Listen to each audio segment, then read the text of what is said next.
We often define virtuosity as the pursuit of great mastery or skill. And somebody like me, as a clinical psychologist, as a clinical neuropsychologist, I'm often asked, how do we achieve this? How can somebody increase the motivation and the drive that's needed to achieve this skill? What governs, what are the building blocks of the intelligence that's needed to attain the mastery? But as a clinician, I'm often also concerned with, what do we sacrifice in this process? Are we increasing our anxiety and stress? Are we sacrificing self-esteem? Are we giving up on relationships? And I think along with the question of how we develop virtuosity, for myself, the more important question is, why are we pursuing virtuosity? Why are we pursuing this mastery? For example, we could be pursuing it because of a pure love and passion for a particular interest. And that pure passion pushes our motivation and our drive.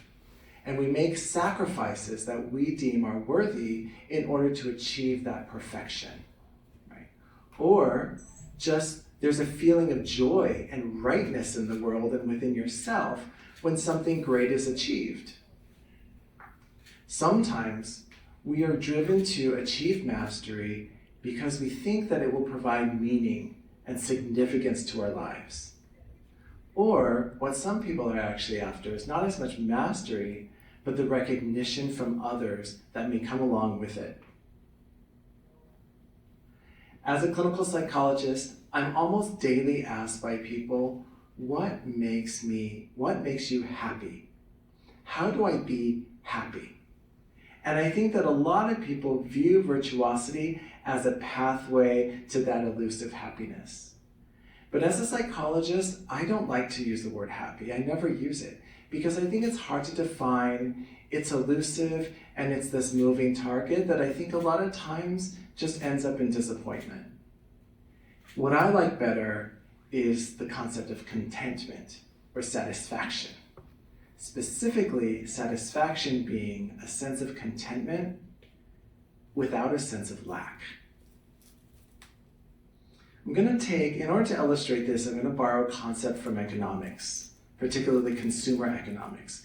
And in consumer economics, we can talk about consumers as either being satisficers or maximizers. I'll talk a little bit more about what this is. Let's say a satisficer needs a pair of socks because he's worn a hole in the socks that he currently has. And so he goes to a store like Decathlon or something and he sees a pair of socks. And he said, this is a great pair of socks. He takes them, he checks out, and he moves along. After him comes a different kind of consumer, the maximizer. The maximizer is in the same situation, in need of socks, and walks into the same store and sees the exact same pair of socks that the satisficer did. And so he thinks, this is a good pair of socks.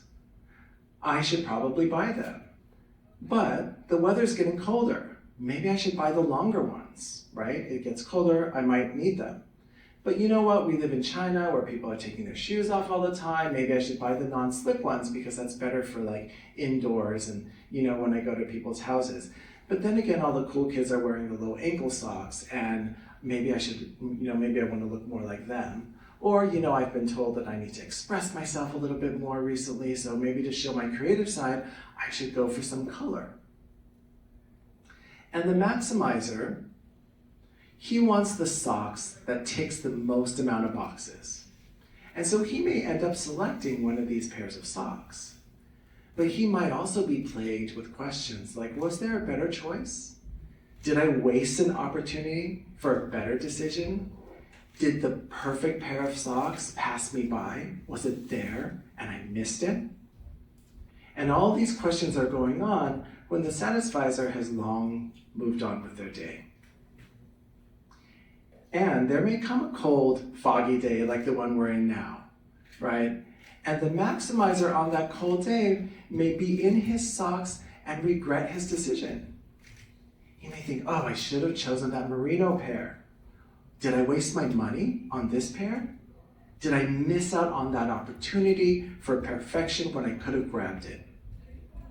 The satisficer, on the same day, with the same feeling of chilliness, may think, well, you know what, thicker socks would be nice right now. But maybe there's something else I could do. I can warm up by walking home quickly. I can solve the problem a different way by doubling up on socks. And so while the maximizer is stuck in a regret orientation, the satisficer is pushed to a more creative growth orientation. And so we're left with the question, who is more content in this scenario? Another question that I think about when I think about the concept of virtuosity is what makes it appealing?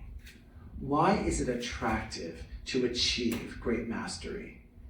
And for this, I call upon my previous experience before I went back to graduate school in marketing and advertising. And in marketing and advertising, we know that in order to make a product appealing to the market, particularly when it's new on the market, you must create a sense of lack. Having a great product by itself is not enough. People need to feel like they need it. And so we, as a marketing team, need to create a lack in the population that did not previously exist. You don't spend over $1,000 on a new iPhone because you appreciate the advanced technology that's in it, and you appreciate all the hard work that went into creating it. You spend your money on it, particularly that amount of money on it, because you feel like you need it in some way. A sense of need, a sense of lack, has been created in your heart that maybe didn't exist before. And so oftentimes it's this feeling of lack or need that fuels a pursuit of virtuosity. Virtuosity could be also appealing because, like I said, it brings that recognition and praise from other people. And rightly so. We rightly admire people who have achieved great skill, right? And who, through sheer determination and grit, have mastered something. But it seems that only certain types of virtuosity are celebrated in this way, right? Of course, the academic ones, the scientific ones, the musical, artistic, and athletic pursuits, those are rightly celebrated. But what about the blue-collar worker on the assembly line who's perfected his craft to maximum utility? What about the agrarian worker, the farmer, who's timed the harvest and planting seasons just right to maximize his yield? How do we as a community define what is worthy of this pursuit? You may have heard of Maslow's hierarchy of needs. Richard Maslow was a psychologist that grouped human needs that motivate behavior into 5 tiers. On the bottom tier are the physiological needs common to all of mankind: their water, their food, their shelter, and procreation. And prepotency or strength is the drive, the motivation that fuels the pursuit of these needs. And when threatened, these physiological needs will be protected with the most strength. And only when the bottom tiers are secured can one use that prepotent motivation to pursue what are on the other higher tiers. At the top level, the top levels are available only to those who have significantly possessed the lower tiers. And on the lower tiers, skill is necessary. You have to utilize all you have so that you can get the water, the food, and the resources that you need. Think of an immigrant family that pressures their children to achieve academically because they need to survive in this new world, in this new country. But what is the pursuit of virtuosity about at these higher levels? You'll notice that I use the word possessed instead of achieved, because a lot of times people have possessed these lower levels not out of virtuosity, but more out of privilege. They've been given these levels. And so it's possible that those at the top just have more availability to pursue the type of virtuosity that we all celebrate in the world. And so in this sense, the appeal of virtuosity is in a badge, not only a badge of achievement and grit, but also a badge of privilege. So we're left with the million-dollar question. If there are problems to the pursuit of virtuosity, and from my biased mental health opinion, there is, what is then worth this prepotency? What could be potentially beneficial to my own health, but also to society? And I would propose that we pursue virtue. Virtue is behavior that's consistent with a high moral standard. While virtuosity is inherently focused on talents or abilities of the self, virtue almost always involves others. Because behavior is moral because it benefits others, regardless of whether or not it benefits ourselves. However, virtuosity and virtue unfortunately don't necessarily coexist. One can be a talented virtuoso, but have never taken the time to actually develop virtue.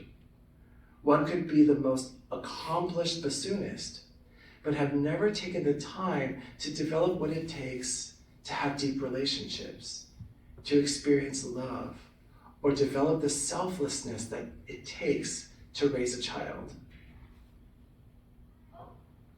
Why pursue virtue? Virtue deepens relationships and makes us healthier. How do I know this?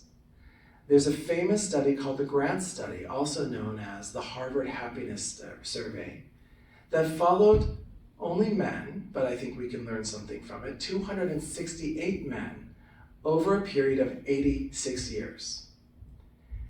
These men were Harvard educated, but there was a tandem study that also examined underprivileged youth in the same group. And the goal was to identify predictors of healthy aging. And to do so, the researchers conducted surveys and interviews at least every 2 years, sometimes more often, with the participants and also their physicians.